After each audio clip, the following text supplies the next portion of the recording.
अस्सलाम वालेकुम बच्चों, मैं हूं इमरान आजम, योर फिजिक्स टीचर। बच्चों, आज हम physics 10th class physics unit number 10 का topic transfer of heat discuss करेंगे। जैसा कि मैंने आपको इससे पहले बताया कि इस चैप्टर के दो पोर्शन हैं। फर्स्ट पोर्शन है heat capacity and second portion है modes of heat transfer. Today we will discuss the second portion of this unit, and that is modes of heat transfer and transfer of heat.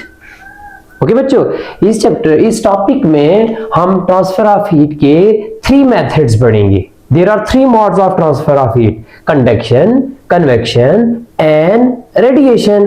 We will discuss the definitions of these 3 terms, and we will discuss the applications of these 3 terms, and we will discuss the daily life uses of these 3 terms. So first of all, we must know what is the transfer of heat. Transfer of heat के क्या meaning है?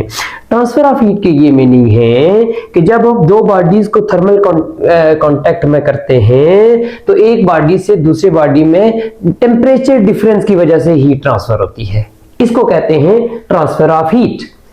Heat transfer occurs when energy is transferred from one object to another due to difference of temperature.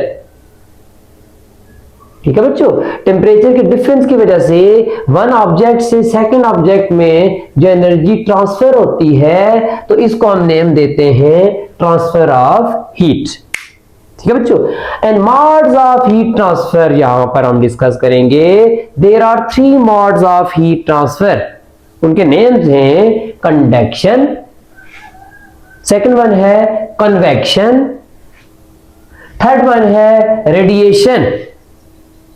ठीक है बच्चों, तो modes of heat transfer के 3 main methods हैं, conduction, convection and radiation. अगर सिंपल वर्डिंग में हम इनकी डेफिनेशंस पे जाए ना तो कंडक्शन की मीनिंग है interaction of atoms in solids, vibrations of atoms in solids. Conduction का जो प्रोसेस है वो सॉलिड्स में टेक प्लेस होता है और उसमें ये वर्ड याद रखें, interaction of atoms in solids. ज्यादा डिटेल अगर आपको याद नहीं होती तो बाज़ दफा जो छोटी मोटी बातें होती हैं वो पेपर में याद रह जाती है, वो बंदा इजीली लिख लेता है। Second one is convection. And what is convection? Convection is actual movement of atoms and molecules in liquids and gases. What is convection? Actual movement of atoms and molecules in liquids and gases. Conduction solids में take place होती है और liquid convection जो है वो liquids और gases में take place होती है, फ्लूइड्स में टेक प्लेस होती है। ठीक है, तो कंडक्शन में एटम्स एंड मॉलिक्यूल्स मूव नहीं करते। कन्वेक्शन में एटम्स एंड मॉलिक्यूल्स एक प्लेस से दूसरी प्लेस पर मूव करते हैं। ठीक है बच्चों, third mode of heat transfer है दैट इज रेडिएशन। और रेडिएशन में हीट ट्रांसफर होती है in the form of electromagnetic waves और in the form of radiations. ठीक है बच्चों, modes of heat transfer: conduction, convection, radiation. Conduction, atoms do not move. Convection, actual movement of atoms and molecules take place. Radiations in the form of waves. In 3 modes of heat transfer को explain करने के लिए मैं class में बच्चों simple सी activity करता हूं। जान लें कि आप यहां पर इस क्लास में बैठे हुए हैं और यहां पर 40 स्टूडेंट्स की क्लास है। ठीक है बच्चों, कितने स्टूडेंट्स की क्लास है? 40 स्टूडेंट्स की क्लास है। 1 2 3 4 38 39 40, यानी कि यहां से शुरू हो रहे बच्चे और वो लास्ट कॉर्नर तक 40 बच्चे बैठे हुए। ठीक है बच्चों, हम ऐसे करते हैं कि यहां पर मैं फर्स्ट बच्चे को ये मार्कर पकड़ा देता हूं। First of all we will discuss conduction. ये मार्कर मैं फर्स्ट बच्चे को पकड़ाता हूं और मेरी ये ख्वाहिश है कि ये मार्कर उस लास्ट कोने तक बच्चे तक पहुंच जाए। तो तो फर्स्ट बच्चा क्या करेगा, मैं फर्स्ट बच्चे को पहले कहूंगा कि मार्कर पकड़ो और कंडक्शन का प्रोसेस यूज करो। तो फर्स्ट बच्चा इस मार्कर के साथ कंडक्शन का प्रोसेस कैसे प्रोड्यूस करेगा, वो मार्कर अपने दूसरे बच्चे को देगा, नेक्स्ट बच्चा फिर नेक्स्ट को देगा, नेक्स्ट बच्चा फिर नेक्स्ट को देगा। ये marker next to next transfer होता रहेगा, ट्रांसफर होता रहेगा, ट्रांसफर होते होते होते लास्ट में आखिरी बच्चे के पास पहुंच जाएगा ये मार्कर। तो क्या हुआ, आप जो सारे के सारे बच्चे हो ना, आप सारे के सारे बच्चे एटम्स एंड मॉलिक्यूल्स है। और व्हाट इज दिस मार्कर, ये हीट है।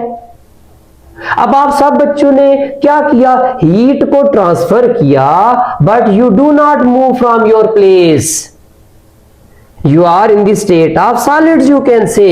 तो सॉलिड्स में एटम्स एंड मॉलिक्यूल्स मूव नहीं करते, सॉलिड्स में हीट एनर्जी को सिर्फ ट्रांसफर करते हैं फ्री इलेक्ट्रॉन, ये फ्री इलेक्ट्रॉन है यू कैन से, फ्री इलेक्ट्रॉन्स की फॉर्म में एनर्जी जो है वो एक जगह से दूसरी जगह ट्रांसफर होती है। तो आपने क्या किया कि इस मार्कर यहां से वहां तक पहुंचा दिया, आपने अपनी पोजीशन चेंज नहीं की, हीट एक जगह से दूसरी जगह ट्रांसफर हो गई। बेटा मार्कर वापस दो, बच्चे ने मार्कर वापस दे दिया। अब हम प्रोसेस यूज करते हैं कन्वेक्शन का, ठीक है बच्चों। कौन सा प्रोसेस यूज करते हैं, कन्वेक्शन का। अब कन्वेक्शन में बच्चे को कहता हूं बेटा इस मार्कर को कन्वेक्शन के मेथड के जरिए वो लास्ट बच्चे तक ट्रांसफर करो। तो बच्चा क्या करेगा, बच्चा इस जगह से उठेगा, बच्चा इधर से आया, बच्चा खुद गया, बच्चा खुद वो लास्ट वाले बच्चे के पास पहुंच गया, बच्चे ने ये मार्कर लास्ट वाले बच्चे को दे दिया, बच्चा अभी वहां पर ही खड़ा है। समझ गए बच्चों। अब देखिए यहां पर क्या हुआ, बच्चे ने खुद से मूव किया, बच्चा खुद मूव करके गया वहां पर, ये एटम ने खुद मूव किया, एटम एनर्जी भी साथ लेकर खुद मूव कर रहा है, वो आखिर में जाकर वहां पर उसको इसने एनर्जी दे दी, लास्ट बच्चे तक एनर्जी पहुंच गई। और क्या हुआ कि एटम एंड मॉलिक्यूल की एक्चुअल मूवमेंट भी हुई, ठीक है बच्चों। तो देखो कि कन्वेक्शन में एटम एंड मॉलिक्यूल की एक्चुअल मूवमेंट हो जाती है और लास्ट उस कॉर्नर तक हीट ट्रांसफर हो जाती है। बेटा वापस आ जाओ, बेटा वापस आ गया, बेटा वहां पर बैठ गया वापस, ठीक है बच्चों। क्लास सेटल है। अभी मैं कहता हूं कि तीसरा प्रोसेस रेडिएशन का प्रोसेस करें। तो रेडिएशन का प्रोसेस कैसे करेंगे बच्चों, रेडिएशन, वो वाला बच्चा खड़ा हुआ, बेटा खड़े हो जाए आप, बेटा आप रेडिएशन का प्रोसेस से इस मार्कर को यहां से वहां तक कैसे पहुंचा सकते हैं। बच्चा कहेगा कि सर इस मार्कर को मैं ऐसे करके फेंकूंगा, मार्कर को ऐसे करके फेंकूंगा, यहां से मार्कर को ऐसे फेंकेगा, मार्कर वो लास्ट में पहुंच जाएगा। अब देखिए बच्चे ने खुद मूव भी नहीं किया, बच्चे ने अपनी पोजीशन भी मेंटेन रखी हुई है, बच्चे ने खुद मूव भी नहीं किया और ये एनर्जी एक जगह से वो लास्ट में दूसरी जगह पर पहुंच गई। तो कैसे पहुंचा, ये मार्कर कैसे गया, ये मार्कर ऐसे गया, ठीक है। कैसे गया ये मार्कर, ऐसे। आप तो कह रहे स्टेट चला गया, एक्चुअली इसका मैथ ज्यादा होने की वजह से इसकी वेवलेंथ ज्यादा है तो ये नजर नहीं आता। जो भी बॉडी मूव करते हैं वो in the form of wave move करते हैं। तो आप देखो कि जो लाइट हीट होती है वो स्मॉलेस्ट पार्टिकल होती है और वो जब एक जगह से दूसरी जगह ट्रांसफर करती है वैक्यूम में तो in the form of electromagnetic wave travel करती है या in the form of radiation travel करती है। बेटा वापस पहुंच जाए, वो लास्ट वाला कॉर्नर वाला बच्चा रेडिएशन के जरिए एनर्जी को वापस पहुंचाने लगा है, वहां से फिर फेंकता है, मार्कर वापस इधर तक आ जाता है, heat in the form of radiation वापस पहले बच्चे तक पहुंच जाती है। उम्मीद है आपको ये टॉपिक, ये एक्टिविटी समझ आ गई होगी, ठीक है बच्चों।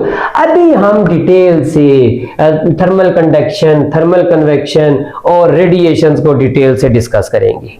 अगर आपको मेरी एक्टिविटी की बात समझ आ गई है ना तो ये वाले पॉइंट्स आपके लिए कोई प्रॉब्लम नहीं होंगे। बुक में अगर आप देखते हैं तो बुक में थ्योरी लिखी हुई होती है, लॉट ऑफ पैराग्राफ की फॉर्म में लिखा हुआ होता है। मेरी कोशिश होती है कि जो भी थ्योरेटिकल टॉपिक हो उनको पॉइंट्स की फॉर्म में और सिंपलेस्ट फॉर्म में और बोर्ड के पॉइंट ऑफ व्यू से बोर्ड की रिक्वायरमेंट की फॉर्म में मैं प्रोवाइड करूं। बेटा मैं फेडरल बोर्ड और पिंडी बोर्ड के 12 ईयर ऑफ मार्किंग एक्सपीरियंस रखता हूं। फेडरल बोर्ड में मैं 10 ईयर एज अ सब एग्जामिनर काम कर चुका हूं। फेडरल बोर्ड में मैं 2 years as a head examiner काम कर चुका हूं और पिंडी बोर्ड में अलॉन्ग विद मैं मार्किंग करता रहा हूं। ये मैंने मार्किंग शुरू की, अल्लाह आपका भला करे, 2008 में मैंने मार्किंग शुरू की और 2021 तक मैं कंटिन्यूसली फेडरल बोर्ड और पिंडी बोर्ड की मार्किंग करता रहा। और उसके बाद कुछ मसरूफियत इतनी ज्यादा मेरी हो गई कि मैंने मार्किंग छोड़ दी है फेडरल बोर्ड। और अल्लाह का शुक्र है बच्चों, फेडरल बोर्ड और पिंडी बोर्ड की मार्किंग का एक्सपीरियंस रखता हूं और फेडरल बोर्ड और पिंडी बोर्ड में पेपर के हिसाब से जो जो चीजें आती हैं उनका एक्सपीरियंस रखता हूं और समझता हूं कि क्या क्या चीजें और किस किस तरह की पेपर में और क्या क्या चीजें आती हैं। आउट ऑफ दी वे बात हो गई, टॉपिक की तरफ आते हैं। थर्मल कंडक्शन, जैसा कि हमने कहा, mode of transfer of heat due to interaction of atoms and molecule. Interaction में हम क्या वर्ड यूज करते हैं? Collisions of atoms and molecules and motion of free electrons. ये मार्कर था ना मेरे पास, ये फ्री इलेक्ट्रॉन था, समझ ले, ये मूव करके गया यहां से वहां तक। दोबारा देखें, ये आपकी फर्स्ट पॉइंट आपका क्या आ जाता है बच्चों? फर्स्ट पॉइंट आ जाता है आपकी डेफिनेशन आ जाती है। ठीक है बच्चों, mode of heat transfer due to collision of atoms and molecules and motion of free electrons. Atoms and molecules की कोलिजन होती है। एक बच्चे ने दूसरे बच्चे को अपने हाथ से ट्रांसफर किया ना ये मारकर, तो समझ ले एक बच्चा दूसरे बच्चे से कोलाइड किया है, ठीक है, और ये हीट ट्रांसफर हुई फ्री इलेक्ट्रॉन की फॉर्म में। अब हम जब कहते हैं ना सॉलिड्स, तो सॉलिड्स में जो मेटल्स है ना वो बस कंडक्टर ऑफ हीट होते हैं, गुड कंडक्टर ऑफ हीट होते हैं। They contain large number of free electrons. Metals are good conductors of heat because they have large number of free electrons। Metals क्यों good conductor of heat होते हैं? क्योंकि large number of free electrons होते हैं। That's why heat energy is transferred quickly in solids. तो उस वजह से सॉलिड्स में हीट एनर्जी क्विकली ट्रांसफर हो जाती है। ठीक है बच्चों, थर्ड पॉइंट है atoms of solids on heating vibrate with large amplitude. जब हम किसी सॉलिड को हीट करते हैं, ये मेरे पास एक स्टिक है अगर मेटल की है, जब ये हीट अप होगी, एक साइड से हीट अप होगी तो एक साइड से ट्रांसफर करके दूसरी साइड पर चली जाएगी। हीट कैसे ट्रांसफर होगी हीट दूसरी साइड पे? ये देखेंगे आपके पास, जान लें कि ये स्टिक मेटल की है। आप यहां से इसको एक साइड से हीट अप करते हैं, इसके एटम्स एंड मॉलिक्यूल वाइब्रेट करेंगे, एटम एंड मॉलिक्यूल दूसरे से कोलाइड करेंगे, हीट यहां से लेकर इस पोर्शन तक थोड़ी देर तक ट्रांसफर हो जाएगी। ठीक है बच्चों, atoms of solids on heating vibrate with large amplitude and transfer energy. सबसे ज्यादा इंपॉर्टेंट जो चीज है ना बेटा, आप अपने किचन में चले जाएं, किचन में लॉट ऑफ एप्लीकेशंस आपको नजर आएंगी जिनमें कंडक्शन है, जिनमें कन्वेक्शन है, जिसमें रेडिएशन है। आपके किचन में आप बैठे हैं, अपनी मामा के साथ बैठे हैं, आप देखेंगे कि सारे के सारे प्रोसेसेस आप मामा को एक्सप्लेन कर सकते हैं। आप कह सकते हैं कि मामा ये जो हैंडल है, ये जो आप पराठा बना रही हैं, नाश्ता बनाते वक्त पराठा बना रही हैं, उसकी जो तवा कहते हैं ना, तो फ्राई पैन कहते हैं ना, उसकी जो बेस होती है वो कंडक्टर होती है। क्यों कंडक्टर होती है? क्योंकि कंडक्शन की वजह से, ताकि आपकी मामा जल्दी से रोटी बना ले, पराठा जल्दी से बन जाए, नाश्ता आपके जल्दी से तैयार हो जाए, वो आपकी बेस जो कंडक्टर रखी जाती है। और उसका जो हैंडल है ना वो इंसुलेटर रखा जाता है, ताकि कंडक्शन की वजह से आपके हैंड तक, आपके हाथ तक एनर्जी ना पहुंच सके। ठीक है बच्चों, cooking parts are made of conductors to cook food quickly. तो ये थर्मल कंडक्शन से रिलेटेड 1 2 3 4 पॉइंट्स आते हैं पेपर में। अगर थर्मल कंडक्शन के बारे में आता है, first of all you will write definition, then these 3 points, और इनमें ये रीजनिंग क्वेश्चन भी बन सकता है, why heat is transferred quickly in solids. ठीक है, तो इसका आंसर आप बता सकते हैं फ्री इलेक्ट्रॉन्स। ठीक है बच्चों। Second process, second mode of heat transfer हम डिस्कस करेंगे एंड दैट इज कन्वेक्शन। क्या बताया था मैंने बच्चों कन्वेक्शन में?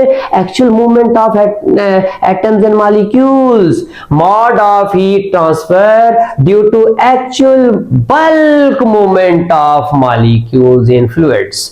बल्क मूवमेंट की ज्यादा तादाद में। अभी तो मैंने एक बच्चे को कहा ना कि मार्कर यहां से लेकर लास्ट में ट्रांसफर करके आओ, ये तो सिंगल माली एटम था, तो सिंगल एटम नहीं मूव करता। आप देखें कि आपने किचन में देखें, आपकी मामा जब चाय चढ़ाती हैं तो आप पानी रखती हैं, बर्नर को ऑन करती हैं, तो उसकी बेस में जो वाटर होता है ना वो हीट अप होता है। पहले बेस वाला वाटर हीट अप होता है, वो हीट अप होने के बाद ऊपर उठता है और ऊपर से जो कोल्ड वाटर है वो नीचे जाता है। What is the reason behind this? ये हम इस चीज को एक्सप्लेन करेंगे कन्वेक्शन के प्रोसेस में। ठीक है बच्चों, अभी कन्वेक्शन का प्रोसेस मैं डेली लाइफ में एप्लीकेशंस देके आपको कन्वेक्शन के प्रोसेस को एक्सप्लेन करूंगा। Convection process, mode of heat transfer due to actual bulk movement of molecules in fluids is called convection. ठीक है बच्चों, convection take place in liquids and gases, it can not take place in solids. तो जो convection का process है वो liquids और gases में टेक प्लेस होता है, कन्वेक्शन का प्रोसेस सॉलिड्स में टेक प्लेस नहीं करता। जस्ट जो मैंने आपको एग्जांपल दी है कि आप एक बीकर में वाटर ले लें, उसको जब आप हीट अप करेंगे तो लोअर सेक्शन में जो वाटर होगा उसके साथ क्या प्रोसेस होगा आप यहां पर देखेंगे। आपको पता है ये वाटर के मॉलिक्यूल इंटरमॉलिक्यूलर फोर्सेस की वजह से कनेक्टेड होते हैं आपस में। तो ये kinetic molecular theory of forces जो है, काइनेटिक मॉलिक्यूलर थ्योरी जो होगी वो ये कहती है कि जब आप हीट अप करते हैं तो हीट अप करने की वजह से जो फोर्सेस होती हैं वो वीक होती हैं, इंटरेक्शंस वीक होती हैं, distance between the atoms and molecules increase होता है। जब एटम और मॉलिक्यूल के बिटवीन डिस्टेंस इंक्रीज होगा, ज्यादा होगा ना, तो जो लिक्विड होगा उसकी डेंसिटी कम हो जाएगी, लेस डेंस हो जाएगा। जब लेस डेंस हो जाएगा तो वो ऊपर की तरफ राइज करेगा और जो कोल्ड वाटर है हाई डेंसिटी होने की वजह से नीचे की तरफ जाएगा और नीचे जाएगा तो वहां पर वो भी हीट अप हो जाएगा। तो ये सर्कुलेशन कंटिन्यूअसली जारी रहती है। ठीक है बच्चों, आप देखें यहां पर ये पॉइंट्स क्या है। Convection, when water is heated in a beaker according to kinetic molecular theory of forces of, यहाँ पर प्लेस करेंगे kinetic molecular theory of forces, theory kinetic molecular theory, forces between the water molecules decrease as temperature rises, distance between the molecules increase and water becomes less dense। ये देखिए point wording, forces weak होगी, temperature increase करने की वजह से distance increase होगा, density general water becomes less dense and moves up. जब less dense होगा तो मूव्स अप होगा। The denser cold water at the top sinks to fill the bottom. ठीक है बच्चों, uses of convection, convection and marine life. यहां पर uses of convection को करने से पहले मैं आपको एक और डेली लाइफ की एप्लीकेशन एक्सप्लेन करता हूं। यहां पर आप देखें कन्वेक्शन का प्रोसेस हमने कहा लिक्विड्स में भी होता है, कन्वेक्शन का प्रोसेस गैसेस में भी होता है। अब गैसेस में होता है कैसे? आपने अपने घर में, अपने रूम में अभी जिधर बैठे हुए हैं, अगर आपके घर में, आपके रूम में वेंटिलेटर्स हैं तो उनको देखेंगे वेंटिलेटर्स कहां, रोशनदान। आपके घर में रोशनदान है, तो एग्जॉस्ट फैन, देखिए रोशनदान आपके घर में कहां पर है, ऊपर करके होंगे। एग्जॉस्ट फैन किचन में लगा हुआ तो वो ऊपर करके होगा। What is the reason behind this? आपको पता है कि आपके रूम में, आपके किचन में जो एयर हीट अप होती है, तो एयर हीट अप होने की वजह से उसके मॉलिक्यूल्स का डिस्टेंस बढ़ जाता है, एयर की डेंसिटी कम हो जाती है, एयर लाइटर हो जाती है, हल्की हो जाती है। हॉट एयर जो होती है ना वो डेंसिटी कम होने की वजह से, डेंसिटी लेस होने की वजह से हल्की हो जाती है, तो उसका वजन उसका कम हो जाता है, वो ऊपर की तरफ उठती है। ठीक है। तो अगर रोशनदान, वेंटिलेटर और एग्जॉस्ट फैन आपने ऊपर नहीं नीचे रखे हुए होंगे तो फिर तो आपके कमरे में से हीट एग्जॉस्ट होगी ही नहीं। ठीक है बच्चों, तो ये एक रीजनिंग क्वेश्चन आता है, साइंटिफिक रीजनिंग क्वेश्चन आता है, why ventilators are take place at the top of the along with ceiling of the roof, कि जो वेंटिलेटर्स हैं वो रूफ की सीलिंग के साथ ही क्यों नहीं बनाए जाते हैं, बॉटम में क्यों नहीं बनाए जाते। ठीक है, तो इसकी रीजन ये है कि जो हॉट एयर है वो ऊपर की तरफ उठेगी और वहां से बाहर की तरफ चले जाएगी, और इसी तरह दूसरी विंडो वगैरह से या आपके डोर से कोल्ड एयर आती रहेगी और आपको फ्रेश एयर मिलती रहेगी। ठीक है बच्चों, यूजेस ऑफ कन्वेक्शन, यहां पर हम कन्वेक्शन के 4 यूजेस डिस्कस करेंगे और इन 4 यूजेस से related reasoning question, SLO based question federal board में पूछा जाता है। ठीक है बच्चों, और वो 4 यूजेस कौन से कन्वेक्शन के, convection and marine life first use है, sea breeze and land breeze second use है, thermals and birds flight third use है, hurricane and cyclones fourth use है। सो फर्स्ट ऑफ ऑल हम डिस्कस करते हैं convection and marine life. Marine life कौन सी होती है, एक्वेटिक सीज एंड ओशन के में जो लाइफ होती है उसको मैरीन लाइफ कहते हैं। ठीक है, अब कन्वेक्शन का कॉन्सेप्ट ज़हन में लाएं कि कैसे कन्वेक्शन का प्रोसेस होगा कि मैरीन लाइफ सरवाइव करेगी। आपको पता है जो हॉट एयर होती है वो अपवर्ड डेंसिटी लेस होने की वजह से अपवर्ड जाती है। Similarly hot water density less होने की वजह से अपवर्ड जाएगा और जो कोल्ड वाटर है वो डेंसिटी ज्यादा होने की वजह से डाउनवर्ड जाएगा। ठीक है बच्चों, अब देखें कि सम एरियाज में जहां पर ज्यादा वेदर कंडीशन ऐसी हॉट हैं तो वहां पर जो टॉप मोस्ट सरफेस का वाटर है वो एवेपोरेट होगा और रिमेनिंग वाटर जो है वो साल्टियर वाटर होगा, नमकीला वाटर होगा और उसकी डेंसिटी ज्यादा होने की वजह से वो डाउनवर्ड जाएगा। अब वो जो डेंसिटी ज्यादा होने की वजह से साल्टिएट वाटर नमकीन पानी नीचे जा रहा है ना, तो वो अपने साथ न्यूट्रिएंट्स लेकर तो बेस में चला जाता है, सीज एंड ओशन की बेड में चला जाता है। वहां पर जो डिफरेंट प्लांट्स हैं, डिफरेंट सी क्रिएचर है, डिफरेंट मैरीन लाइफ है, डिफरेंट एक्वेटिक लाइफ है, उनको वो न्यूट्रिएंट्स पहुंच जाते हैं तो वो अपनी लाइफ को सरवाइव कर सकते हैं। ठीक है बच्चों, तो ये आप देखो सिंपल वर्ड्स में आपको ये वर्डिंग समझ आ जाती है। In some areas sea water become saltier and denser where a lot of water evaporates due to hot weather। ठीक है, हॉट वेदर की वजह से जब वाटर एवेपोरेट करेगा तो रिमेनिंग वाटर जो साल्टियर होगा, डेंसर होगा, डाउनवर्ड जाएगा। In polar regions the sea water cools down and becomes denser, और पोलर रीजन में जो कूल्स डाउन वाटर होगा वो डेंसर होगा तो वो भी डाउनवर्ड जाता है। ठीक है, ये जो वाटर की अपवर्ड एंड डाउनवर्ड मूवमेंट है ना, इसका बेनिफिट जो है वो एक्वेटिक और मैरीन लाइफ लेती है। ठीक है, upward movement of sea water is called upwelling and downward movement of water is called downwelling। These movements of water are supportive for marine life।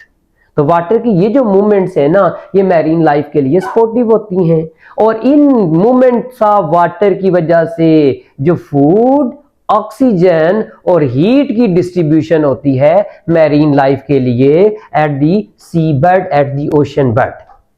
ठीक है, तो आप कहते हैं कि distribution of food, oxygen and heat take place due to these movements of water. ठीक है बच्चों, तो कन्वेक्शन एंड मैरीन लाइफ के आप 1 2 3 4 5 पॉइंट्स आप डिस्कस कर सकते हैं। शॉर्ट क्वेश्चन आता है। सेकेंड यूज ऑफ कन्वेक्शन है that is sea breeze and land breeze. इंतहाई इंपॉर्टेंट रीजनिंग क्वेश्चन है, SLO based question, Pindi board, federal board, Mirpur board, KPK board, Balochistan board, इंतहाई इंपॉर्टेंट। बोर्ड के पेपर में जाकर देखें तो आपको ये वाला जरूर क्वेश्चन मिलता है, difference between C breeze and land bridge.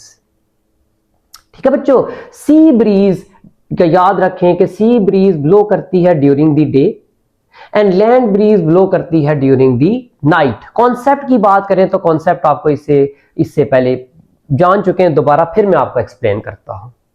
सी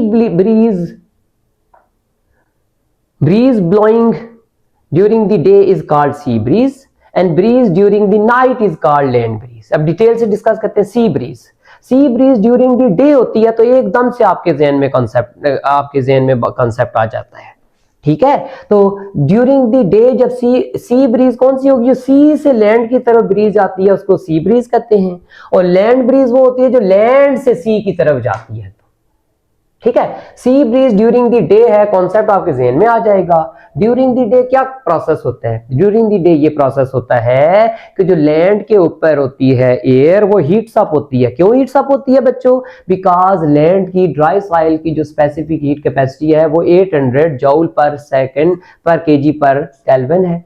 जब 800 जूल पर केजी पर केल्विन है तो वो लेस हीट अब्सॉर्ब कर रही है, इसका मतलब है टॉप पे जो टेम्परेचर है वो ज्यादा होगा। जब टेम्परेचर ज्यादा होगा तो इट्स मीन के जो एयर है वो हॉट होगी, एयर हॉट होगी तो इट्स मीन के उसकी डेंसिटी लेस होगी। जब डेंसिटी लेस होगी तो एयर विल राइज अप। अब उसकी स्पेस उसको ऑक्यूपाई, स्पेस को ऑक्यूपाई करने के लिए सी से एयर जो है ना वो लैंड की तरफ मूव करके आएगी, तो इसको कहते हैं हम sea breeze that blows during the day. Sea breeze during the day blow करती है, इतना याद रखें बस। और आगे क्या कॉन्सेप्ट आप जोड़ सकते हैं साथ मिला के, during the day land heats up quickly than the sea due to its low specific heat capacity. Air about the land becomes hot, expands and becomes less dense. It moves up and cold air from sea rushes to land. ठीक है बच्चों, these breezes continuously blow across the coastal areas and help to maintain the moderate climate। बहुत important reasoning question आता है, conceptual question आता है कि coastal areas के ऊपर टेम्परेचर कैसे मॉडरेट रखा जाता है, कि टेम्परेचर कैसे मॉडरेट रहता है, तो कैसे मॉडरेट रहता है ये जो उसमें आप आंसर यहां से लेकर ये सारा आप एक्सप्लेन करते हैं। सी ब्रीज पूरे के पूरे को एक्सप्लेन कर देते हैं कि सी ब्रीज की वजह से जो कोस्टल एरियाज का जो टेम्परेचर है वो मॉडरेट रहता है। Reasoning question, important question, board में ये क्वेश्चन आ सकता है। लैंड ब्रीज की बात करें तो land breeze during the night blow करती है, और ड्यूरिंग द नाइट क्यों ब्लो करेगी, कैसे ब्लो करेगी ये भी देख ले। ड्यूरिंग द नाइट क्या होता है, ड्यूरिंग द नाइट ये होता है कि पहले तो दिन की बात ध्यान में लाएं। दिन के टाइम लैंड ने कम हीट अब्सॉर्ब की है और सी ने ज्यादा हीट अब्सॉर्ब की है। अब रात के टाइम वही हीट जो अब्सॉर्ब हीट होती है ना, दिन के टाइम लैंड भी अब्सॉर्ब करता है और सी भी अब्सॉर्ब करता है। ड्यूरिंग द नाइट वही हीट वापस रिलीज होती है फिर, ठीक है। अब लैंड ने 800 जूल पर केजी पर केल्विन हीट रिलीज करनी है, तो इसका मतलब है एयर के ऊपर का टेम्परेचर जो है वो क्या होगा, ज्यादा। एयर के ऊपर का टेम्परेचर 800 होगा।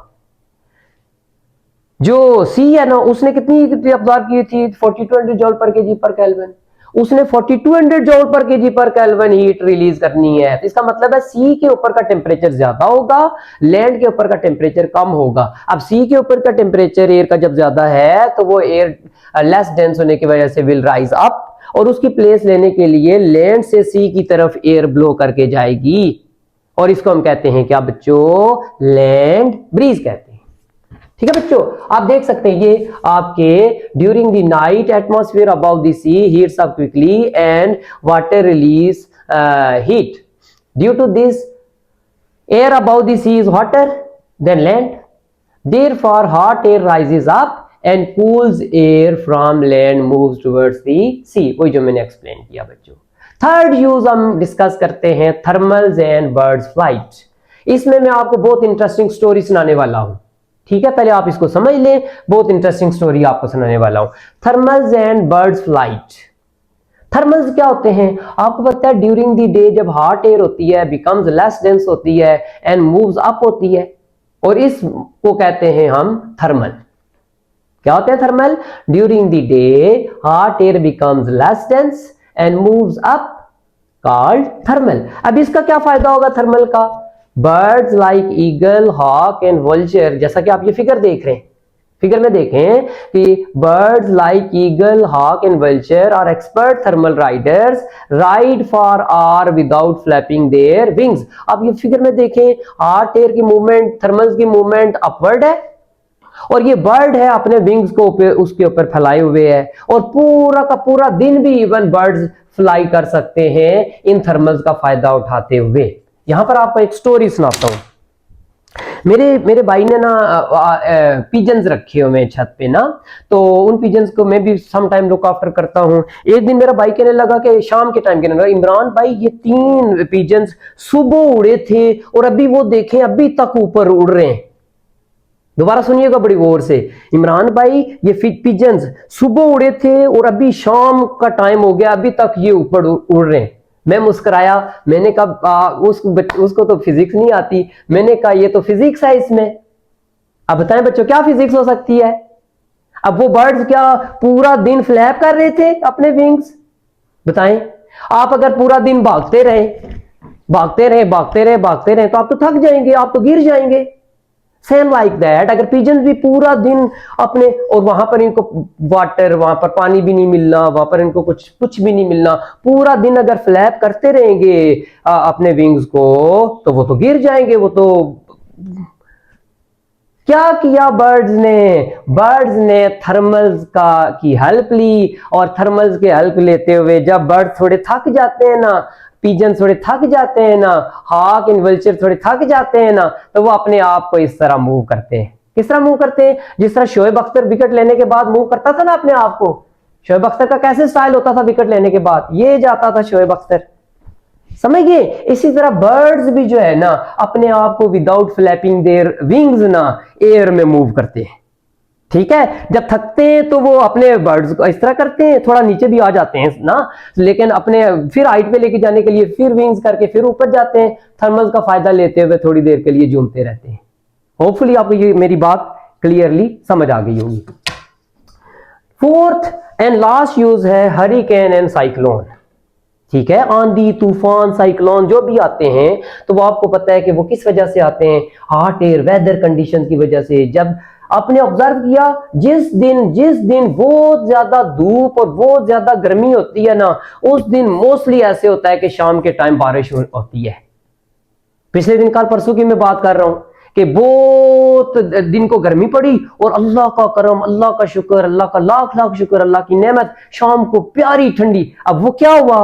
Weather conditions, hot air move up हुई और कोल्ड एयर ने उसका लेने के लिए जब हॉट वाले एरिया में आई तो कोल्ड एयर अपने साथ बादल भी लेके आई, क्लाउड्स भी लेके आई, और वो क्लाउड जब किसी ऐसे रीजन से गुजरे कि जहां पर ठंडक बहुत ज्यादा थी तो वो क्लाउड कन्वर्ट हो गए वेपर्स में due to the process of condensation and vapours gravity की वजह से, अपना मैस ज्यादा होने की वजह से डाउनवर्ड फॉल कर गए, जिसे हम कहते हैं कि रेन, बारिश हो गई।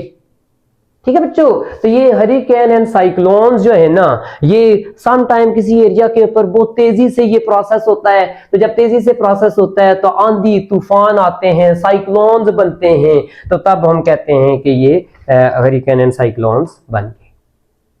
ठीक है बच्चों, अभी हमने डिस्कस किया यूजेस ऑफ कन्वेक्शन। अब मेरे इस लेक्चर में हमने डिस्कस किया modes of transfer of heat.